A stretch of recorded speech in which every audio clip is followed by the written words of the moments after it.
Le droit à l'éducation est un droit constitutionnel. Le président de la République, chef de l'État Issoufou Mahamadou, en président au destiné du Niger lors de son message d'investiture, avait annoncé que l'école publique sera gratuite et obligatoire jusqu'à l'âge de 16 ans. Malheureusement, force est de constater que dans certaines localités du pays, mais aussi à Niamey, la capitale, certains enfants n'ont pas eu la chance d'avoir ce privilège.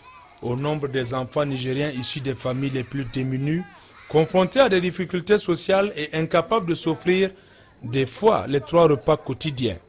À plus forte raison, penser à l'éducation qui semble devenir de plus en plus un luxe, figurent ces élèves de l'école solidaire.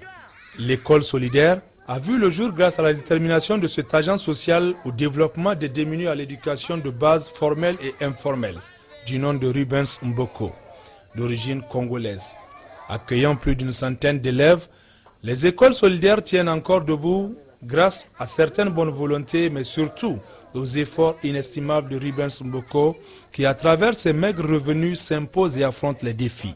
Au jour le jour, nombreux sont les parents qui accordent leur confiance à cette équipe d'enseignants dynamiques, mais surtout volontaires. Les voisins des parents de nos enfants, voir les enfants qui viennent ici, se sensibilisent. C'est pour cela qu'on envoie les enfants toujours ici. Tous les matins, on a des nouvelles ou des nouveaux. On a même déposé beaucoup de lettres au niveau des projets, associations ou bien.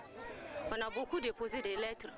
Jusqu'à présent, on n'a pas de réponse d'avant. Dans le souci de faire de cette école une école digne de ce nom, l'accompagnement de tout un chacun s'avère nécessaire. Nous avons pu ouvrir une école communautaire ici. C'est rouvrir des écoles encore. Sinon, les écoles existent depuis 2000 au Casalman, à Tunguzuru, et Tchanakare et Kwartigi. Donc comme j'avais voyé, je suis revenu, la demande est toujours là et on a ouvert les écoles encore. Actuellement, nous avons la capacité de 114 enfants ici et à Tchanakare, nous avons la capacité de 98. Donc au niveau des efforts que nous sommes en train de faire jusqu'à maintenant, on a trouvé mieux parce que nous ne sommes pas encore supportés par quelqu'un et ceci nous fait savoir qu'il y a le besoin, il faut aller tout droit au but. Donc là nous avons pensé mieux, actuellement nous sommes dans les démarches de trouver des terrains qui sont en face de nous. C'est 500 mètres carrés et de l'autre côté c'est 475 carrés. Si on a ce terrain-là, on va construire l'école et trouver un moyen de déplacement pour nos enfants, soit du Tchanakare et d'ici. Les prendre chaque matin avec le bus, les emmener à l'école et les encadrer pour avoir une situation normale. Nous avons envie de la collaboration du gouvernement parce que même là nous utilisons les techniques et le programme du gouvernement par rapport à la maternelle jusqu'à un niveau donné et nous ajoutons un plus que nous pensons par l'éducation formelle et informelle parce que nous faisons en français et en zarma et en aoussa ici. Et nous avons la capacité au niveau de Tchanakare de 3 enseignants et 2 apprentis. Et ici nous avons la capacité de 4 enseignantes et 2 apprentis. Donc on ne les paye pas de salaire mais j'essaie de faire de mon mieux. Je leur donne le minimum pour tout le transport. Je suis dans les démarches de voir dans quelle éthique nous pourrons avoir notre propre terrain, notre propre endroit et faire les choses au niveau, comme la directrice a su le dire, on a déposé des lettres partout dans l'espoir que les gens répondront positivement. L'école solidaire, c'est aussi la cantine.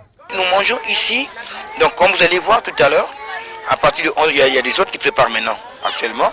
Et vous allez voir, on prépare tous les jours à partir de, parce qu'avec 100, on prépare 7 kilos de riz. 6 kilos de riz tous les jours, sauf les dimanches. Et parfois, il y a des moments de bonne volonté. Quand il vient, il dit à mon enfant, il va manger gratuit aujourd'hui, elle donne 50 francs. L'autre donne 25. Et entre elles récupèrent ça, elles organisent ça pour demain. S'il y a la tomate qui manque, elles vont payer la tomate. Mais sinon, jusqu'à maintenant, il y a un peu des efforts qu'on est en train de faire jusqu'à on a trouvé. Comme j'avais dit l'autre fois, il y a que quelquefois, l'association qui nous avait aidé avec 2 sacs de riz, pardon. Et ça a été apprécié. Et nous sommes très, très fiers de ça, mais on veut que les gens viennent pour voir ça et encourager ça. C'est très important. Chères autorités, organisations internationales et autres bonnes volontés, ces enfants ont plus que jamais besoin de vous. Aider cette école, c'est participer au développement de notre système éducatif. Cette initiative, ou disons cette action de solidarité de Rubens Mboko, mérite d'être saluée. Et cela doit être un exemple pour certaines de nos structures associatives qui, au lieu de s'attaquer aux vrais problèmes de leur domaine d'intervention, se retrouvent presque dans toutes les sauces.